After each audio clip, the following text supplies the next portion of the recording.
Amém. Quero convidar você então a acompanhar a leitura da palavra do Senhor, que está no Evangelho de Jesus, segundo Lucas, capítulo 22. Leremos a partir do versículo 39. Abra sua Bíblia aí em Lucas, capítulo 22, versículo 39. O tema dessa noite é o combustível da vida. A vida não pode parar. E vamos, à luz do Evangelho, refletir sobre o combustível que deve mover a nossa vida. Você encontrou? Você acessou? Você está enxergando o texto em algum lugar aí? Vamos então acompanhar Lucas capítulo 22, versículo 39. Como de costume, Jesus foi para o Monte das Oliveiras e os seus discípulos o seguiram. Chegando ao lugar, ele lhes disse: orem para que vocês não caiam em tentação. Ele se afastou deles a uma pequena distância, ajoelhou-se e começou a orar. Pai, se queres, afasta de mim este cálice, contudo, não seja feita a minha vontade, mas a tua. Apareceu-lhe então o anjo do céu que o fortalecia. Estando angustiado, Jesus orou ainda mais intensamente, e o seu suor era como gotas de sangue que caíam no chão. Amém? Amém. Vamos orar. Senhor, a palavra foi lida, ela é capaz de encher o nosso coração das coisas do teu coração. Tua palavra revela a tua voz, revela a tua mente, revela o teu desejo para cada um de nós. Ela é viva, eficaz, contextual, pessoal. Ela é capaz de falar sobre a vida de cada um aqui de forma muito específica, de forma inexplicável. E é mediante a leitura dela que nós queremos clamar a ação do teu Espírito agora em nós, para que entendamos com um pouco mais de profundidade a respeito do combustível da nossa vida. Em nome de Jesus, amém. Nós precisamos continuar caminhando. Em 2010, no censo do IBGE, o Brasil se deparou com uma nova categoria religiosa. É a categoria dos nominais cristãos evangélicos. As pessoas chegavam nas casas, batiam nas casas e, ao fazerem os questionamentos que estavam na pesquisa, se deparavam com uma nova categoria de cristãos. Os cristãos protestantes não praticantes. São os conhecidos evangélicos nominais. Aqueles que são, mas de fato não são. Aqueles que dizem ser, mas não vivem aquilo que dizem ser. Então, os pesquisadores do governo perguntavam: você é de qual realidade profissional, econômica? E aí iam listando ali as questões, e quando chegava na questão religiosa, você é de qual religião? Aí as pessoas diziam: olha, eu sou cristão protestante, sou evangélico. E aí, a consequência dessa definição se dava a partir de dois caminhos. Ou você é um evangélico praticante, ou não, eu sou evangélico, mas eu não pertenço a nenhuma igreja, eu não participo de nenhum movimento, mas eu sou evangélico. O Brasil se deparou com uma categoria que diz pessoas que dizem que fazem parte de um movimento evangélico, mas que na verdade estão destituídas da vida prática desse movimento. Durante muitos anos, nós conhecemos, no meio do catolicismo, esse movimento nominalista, homens e mulheres que se autodenominavam católicos, mas que não iam à missa, não comungavam, não estavam na Eucaristia, não faziam parte do movimento católico. Eram católicos porque os pais eram católicos, os avós eram católicos, a tradição era católica. E aí, diante de uma pesquisa, eu falava, eu sou católico. Estava tudo bem, a cabeça era bem definida. Eu não faço nada a respeito da minha fé católica, mas eu sou católico. A partir então do início da década de 2010, o Brasil se deparou com a categoria também dos nominalistas evangélicos. O que você é? Eu sou evangélico. Sabe qual igreja? Não tem nenhuma igreja, eu sou evangélico. Ah, mas você se envolve nas questões locais da igreja? Não. Você é uma pessoa que ora pela igreja? Não. Tem alguma igreja que eu possa ir com você, que professa a tua fé? Não, eu não tenho uma igreja. Mas você é o quê? Eu sou evangélico. É o evangélico nominal. E aí, a partir desta avaliação demográfica, a partir desse levantamento, começamos a perceber com muita notoriedade, destaque, que o Brasil ele passa por uma crise de identidade e de prática.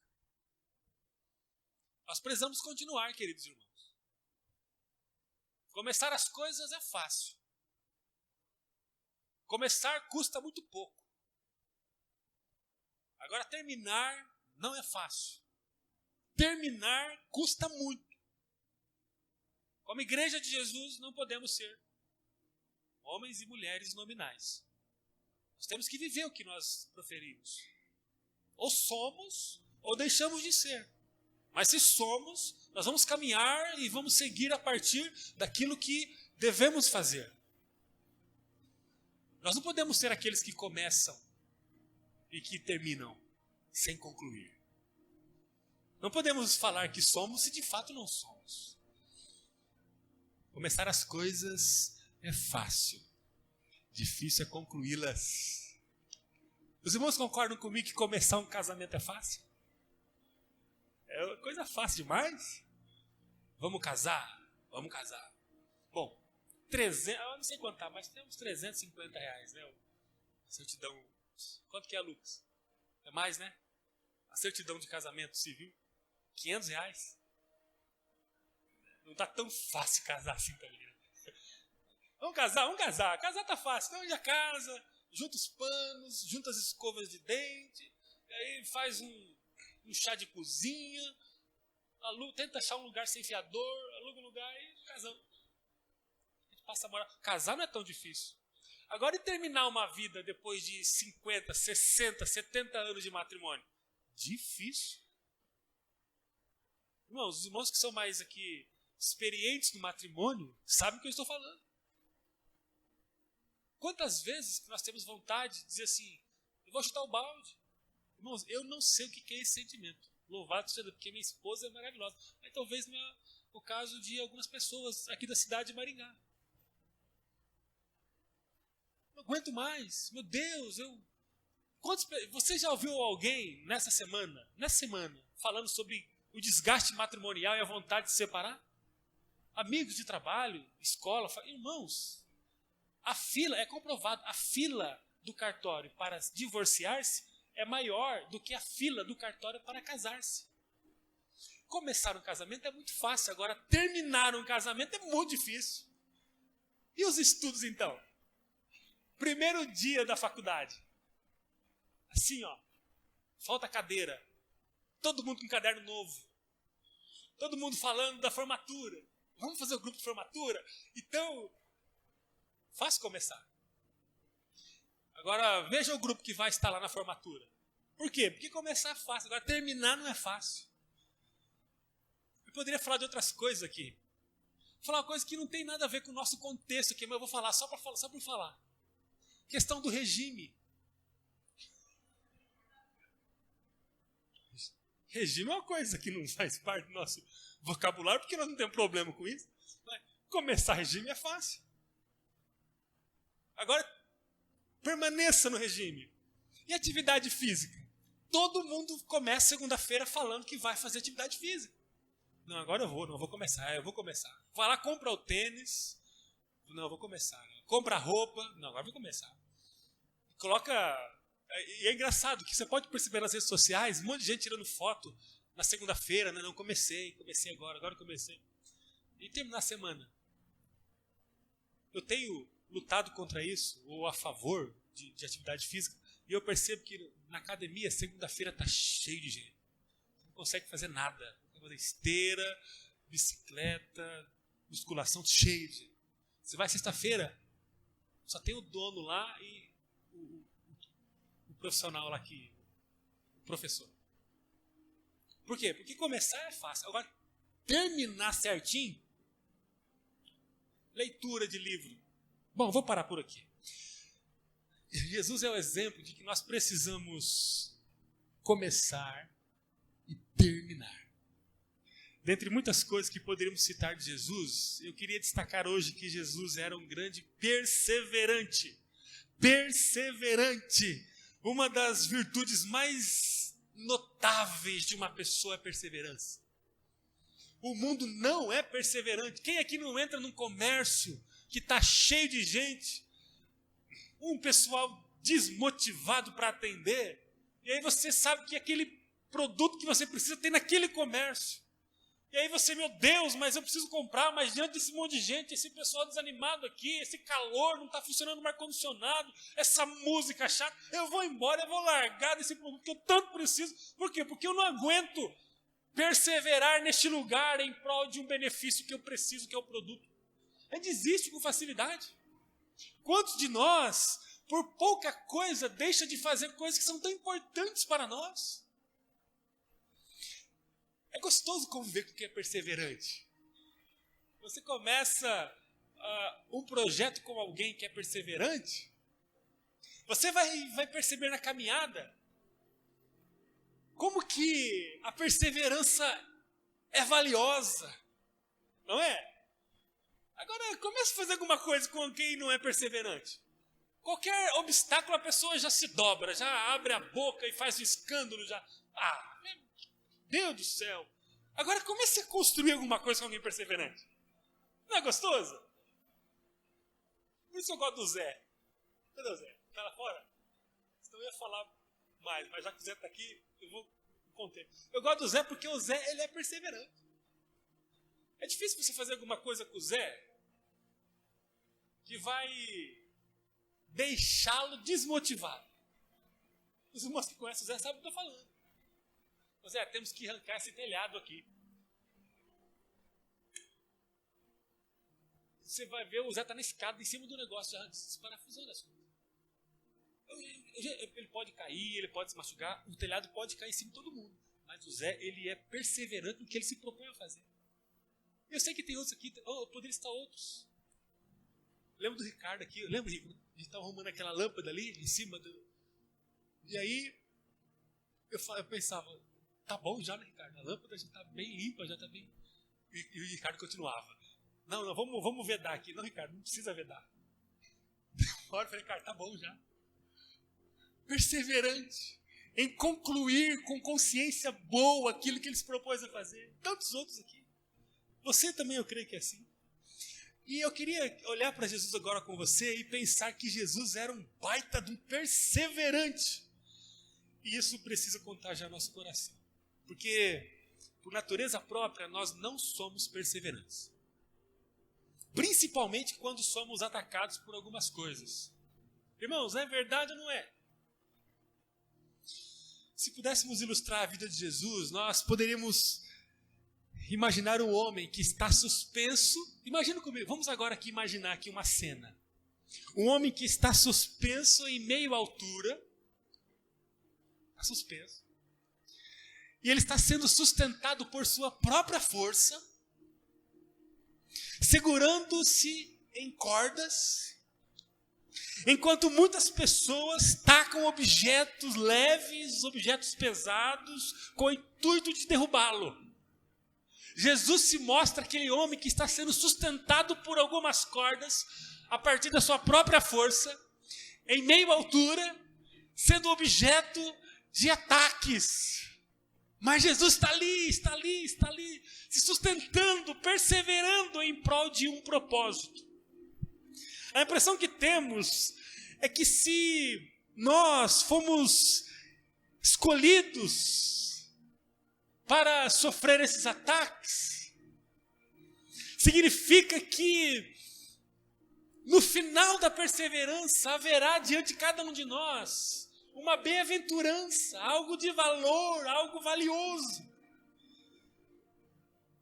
Mas, infelizmente, muitos de nós tendem a sucumbir nos ataques. Mas quando olhamos para a Bíblia, vemos que todos que querem se assentar no trono de glória de Deus, a partir da imagem de Jesus Cristo, precisam aprender a viver a vida com perseverança.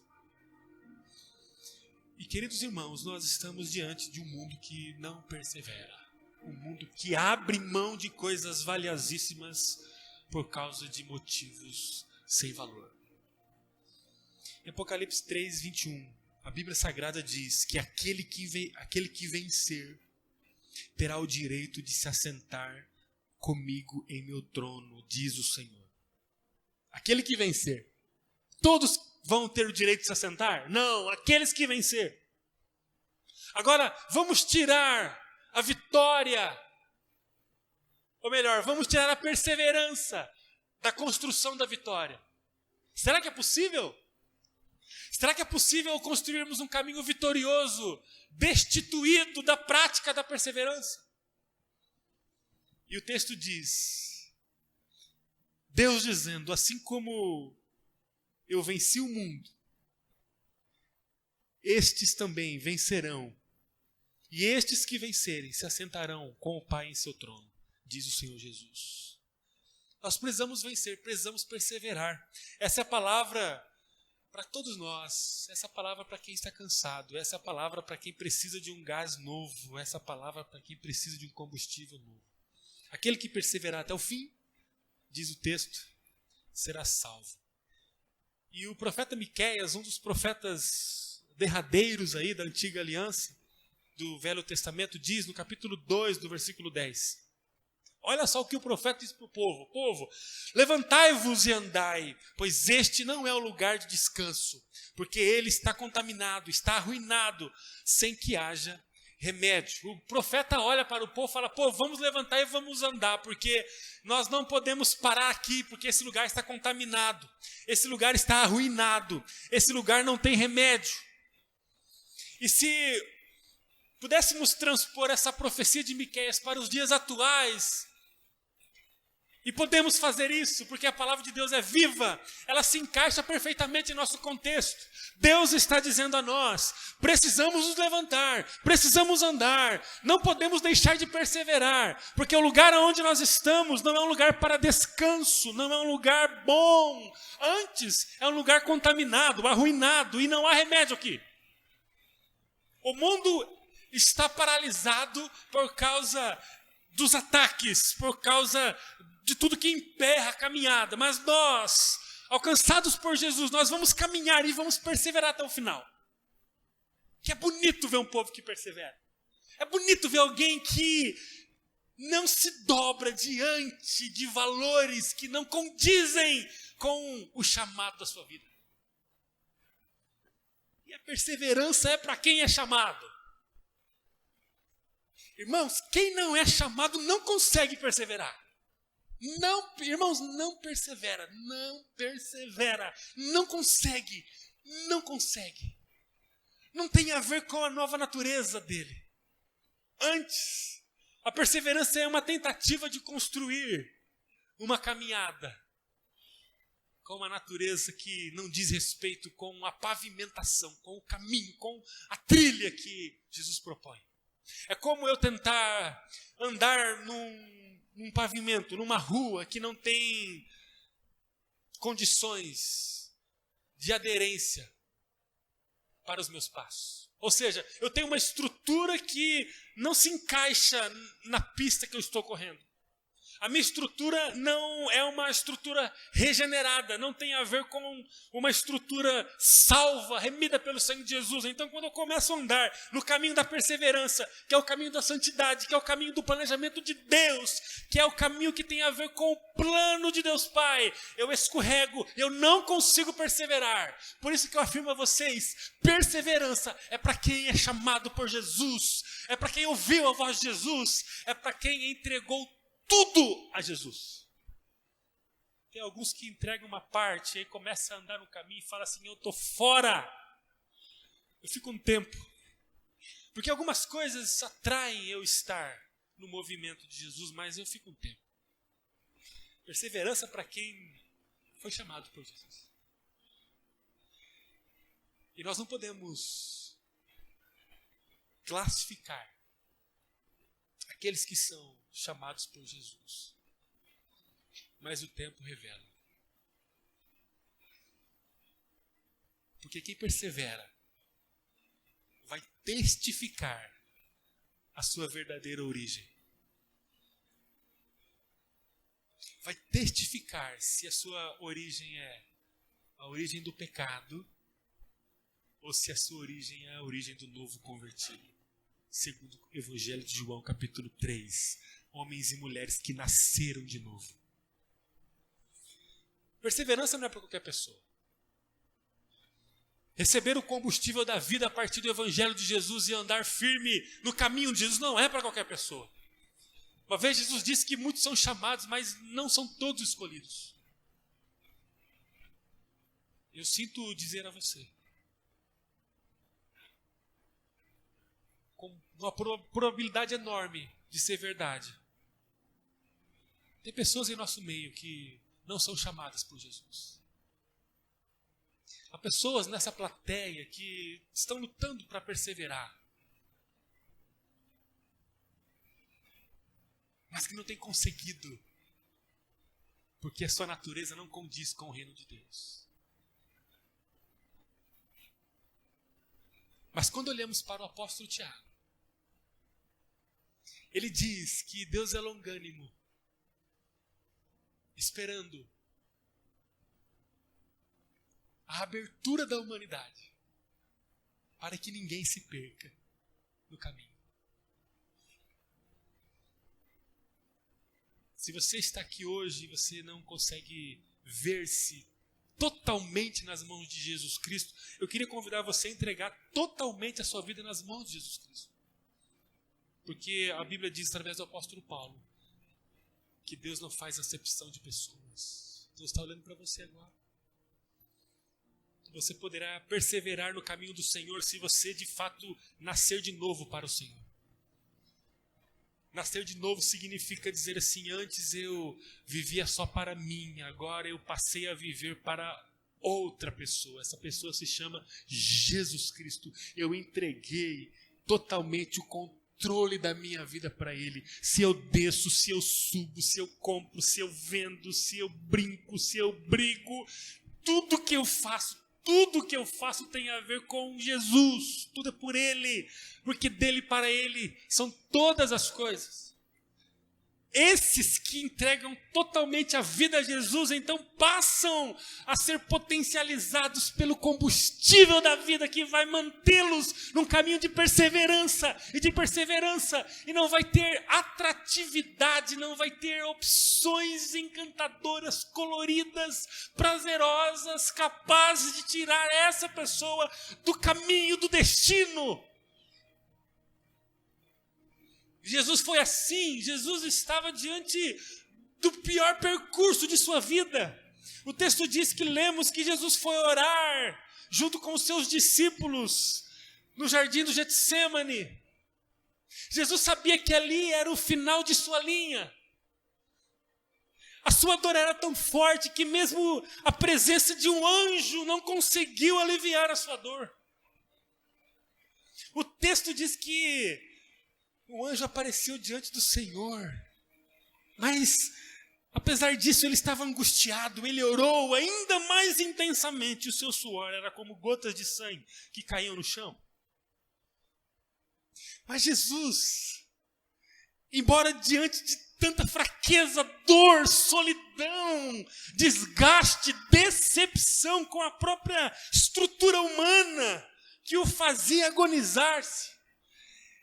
Ele diz assim: Senhor, eu sei que a minha vida não me pertence, eu sei que eu fui posto no mundo para cumprir um propósito que tem a ver com o Senhor, então não importa o tamanho da agonia, da dor, do sofrimento, da necessidade, do medo, da solidão, do cansaço, do esgotamento, não importa, Senhor, eu vou perseverar até o final, até o final, até o final. Eu gostaria de perguntar uma coisa para o Senhor tem um plano B?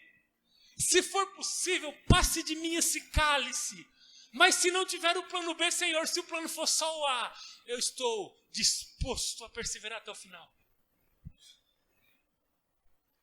Nós não podemos negar o exemplo de Jesus. E eu queria dizer uma coisa para os irmãos. Em nome do Senhor Jesus. Ou a gente é de Jesus e persevera, ou a gente nunca foi de Jesus e vamos largar a mão dessa conversa de ser do reino de Jesus. Ou nós somos de verdade, ou não somos. Não podemos nos pôr como nominais. Falamos que somos, mas a nossa vida de segunda a sábado é uma vida que envergonha o Espírito Santo, que envergonha as pessoas que trabalham com a gente. A gente não faz diferença alguma no meio do mundo sujo, egoísta, depravado, maligno. O mundo, 1 João 5, o mundo jaz no maligno. Que mundo? É a floresta? É o mar? É o sol? Que mundo? Não, é o mundo, é as pessoas, ou são as pessoas, é o mundo humano, é aquilo que mobiliza o mundo, os desejos do coração do homem, as decisões, os movimentos humanos, é isso que é o mundo. A Bíblia diz que esse mundo jaz no maligno, e eu e você não podemos nos esconder da responsabilidade de perseverar de acordo com o desejo de Deus, custe o que custar. Ainda que o nosso suor se torne gotas de sangue, ainda que eu passe por opróbrio, por vergonha, por humilhação, ainda que eu precise chorar uma noite inteira com vontade de consumir a minha vida no pecado, mas eu vou negar o meu desejo de estar no pecado e vou agonizar, deixar a minha vida em estado de agonia permanente, até que Jesus ele encontre alguém despojado, derramado, entregue como ele foi. Não há outro caminho. Ou nós encontramos Jesus e passamos a perseverar até o fim, ou nós nunca encontramos Jesus. Porque quem encontra Jesus de verdade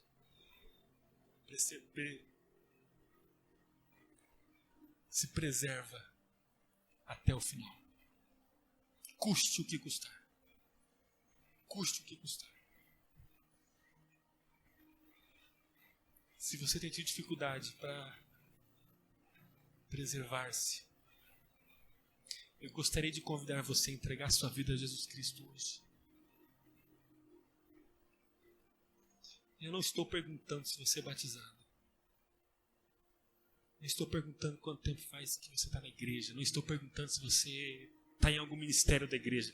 Eu estou dizendo a você que se você tem sucumbido na caminhada, é tempo de você entregar sua vida a Jesus.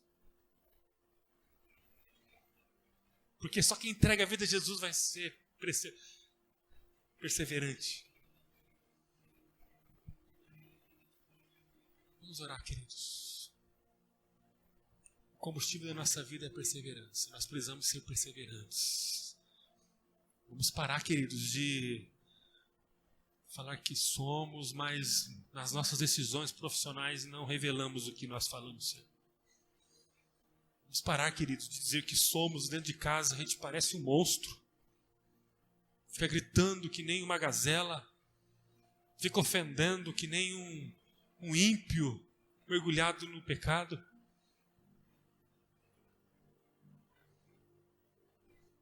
Quem é filho de Jesus não cai na tentação, a ponto de paralisar sua caminhada.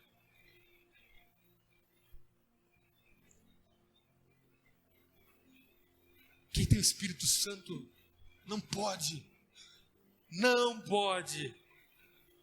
ser dominado pela natureza do mal, do pecado. Não pode.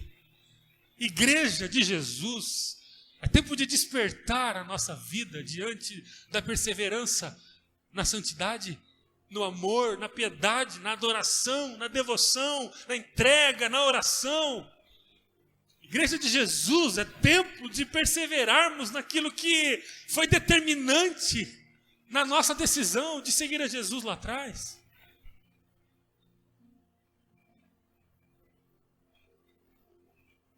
Nós não podemos ter o mesmo linguajar das pessoas que não conhecem a Jesus. Nós não podemos desprezar a dor do outro como o ganancioso despreza. A nossa casa não pode ser um campo de batalha, de ofensas, de indiferença. Isso não é o combustível da vida de quem ama Jesus. Isso é terra no motor que nos move. Nós precisamos nos posicionar como homens e mulheres que foram remidos pelo sangue de Jesus e que na vida prática revelam a experiência com Jesus. Ou será assim, ou nós vamos desistir. Ou para nós o reino de Deus é uma estação rodoviária que ficamos por um período, mas daqui a pouco estamos indo embora sem sentir saudade. Ou a gente se posiciona diante de Deus e nos entrega totalmente a Ele, ou nos submetemos ao plano A dele, ou nós não vamos suportar. Nós não vamos suportar. A vida com Jesus requer integridade. A vida com Jesus requer tudo. Amanhã nós precisamos ter sede pela presença de Deus.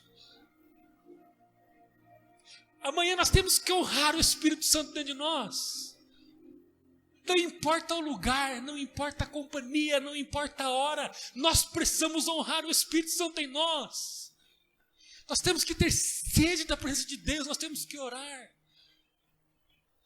Nós precisamos amar pessoas, tem gente sozinha, tem gente com frio, e nós temos cobertor para essas pessoas. Nós temos que estender amor, nós temos que estender vida, nós temos que estender o Evangelho, temos que estender a graça, temos que estender a compaixão. Nós temos que perseverar. Nós não podemos dizer que somos e agimos como se não fôssemos. O combustível da nossa vida é a perseverança. Eu quero concluir dizendo que Jesus perseverou e Ele foi glorificado. Nenhum prazer no mundo foi maior do que o gozo da perseverança de Jesus. Para aliviar o teu coração, eu quero dizer uma coisa para você: vai valer muito a pena você ser perseverante. Chute toda possibilidade que aponte o distanciamento da sua vida de Jesus. Chute toda essa possibilidade. Companhias, vícios, más condutas. Oh, meu querido meu irmão, minha querida irmã, vai valer muito a pena se você for perseverante. Vai valer muito a pena se você olhar para o Senhor Jesus e falar assim: Senhor, tudo bem então, vai, toma minha vida. Eu quero muito outras coisas, Senhor, mas que seja feita a tua vontade, não a minha. Eu queria muito, muito, muito tomar esse pecado e degustar dele, mas, Senhor, eu quero que o Senhor faça a tua vontade.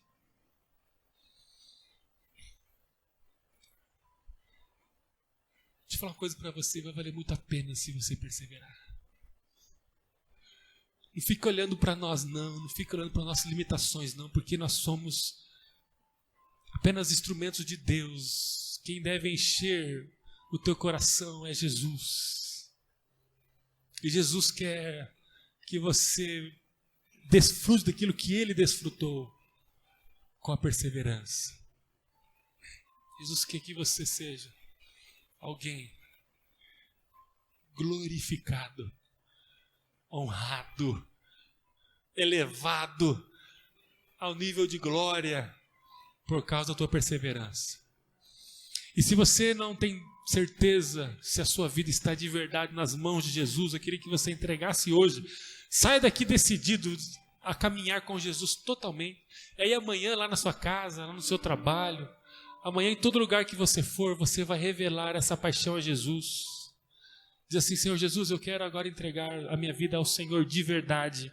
E eu vou perseverar até o final. Porque, Senhor, o plano melhor para a minha vida é o Teu. E o Teu requer um controle absoluto em Tuas mãos da minha vida. E eu a dou totalmente ao Senhor. Vamos orar. Ó Deus, nós estamos diante do Senhor. Ó Deus, nós temos tudo para fracassar. Deus amado, é muito fácil começar, Senhor, mas continuar e terminar é muito difícil. Mas a nossa vida tem um combustível que é a perseverança. O nosso caminho ele é marcado pela entrega e pela permanência no caminho. Em nome de Jesus, Senhor, eu quero orar agora por Tua igreja que está aqui. Os meus irmãos, as minhas irmãs que estão esgotados espiritualmente. Estão aqui, Senhor, mas o desejo é estar em outro lugar. Senhor, eu oro agora, Pai, para que haja um derramar do Senhor sobre cada um e todos. Deus amado, renove-nos. Renova-nos, Pai, porque o tempo vai mostrar, Senhor, o valor da perseverança. O tempo vai mostrar o valor da perseverança. E nós queremos, ó Deus, e vamos em nome de Jesus caminhar no grupo dos perseverantes. Não é o que nós queremos, é o que o Senhor quer. Não é o que está mostrando o nosso coração, é o que está mostrando o teu coração. Ó Deus, nós vamos continuar firmes com o Senhor, custe o que custar. Tendo ou não tendo, nós vamos continuar firmes com o Senhor. Deus amado, não é, ó Deus, uma questão de opção, é uma questão de vida. Ou o Senhor, ou a morte. Ou o Senhor, ou o mundo maligno. Ou o Senhor, ou o adoecimento. Ou o Senhor, ou o pecado. Ou o Senhor, ou a destruição. E nós, em consciência e pela fé, nós escolhemos o Senhor, porque vai valer muito, muito a pena ser taxado de louco em prol da perseverança ao teu nome. E nos mantenha firmes na tua vontade, para a glória do teu nome. Em nome de Jesus.